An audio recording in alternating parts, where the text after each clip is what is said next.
Queen of Wands, a force sign. Aries, Leo, Sagittarius, and the Queen of Pentacles, an earth sign. Taurus, Virgo, and Capricorn.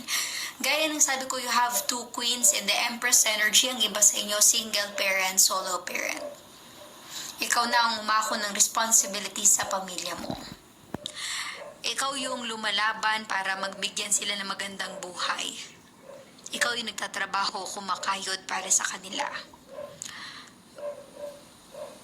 You have this kind of energy for sign na very strong ang personality mo despite of all the challenges and problems na pinagdadaanan mo at madiskarte ka sa buhay. Hindi ikaw yung tipo ng taong magpapadala sa nararamdaman mo. Pero may mga times na may napapalagpas kang pagkakataon like the Four of Cups. Siguro ang iba sa inyo broken-hearted. Possible na may pinagdaanan sa isang relationship.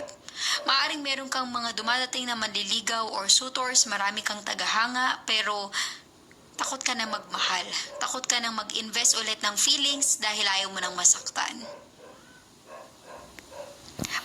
Para bang naging manhid ka na when it comes to relationship.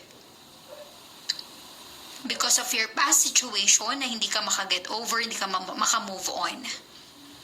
Kaya siguro ang iba sa inyo, force sign, Aries, Leo, and Sagittarius, iba na lang ang pinagkaabalahan mo.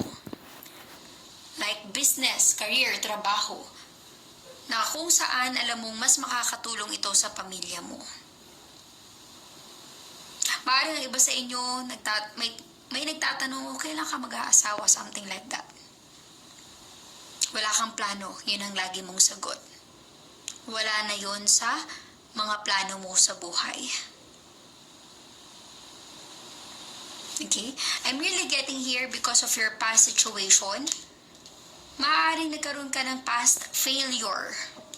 Hindi man ito particular sa love life, sa relationship, particular man ito sa career, sa business, sa trabaho mo. Maaaring nagkaroon ka ng mga past failure, pero you have to move on. The Chariot energy. Life must go on for sign, Aries, Leo, and Sagittarius. Huwag kang mawalan ng pag-asa.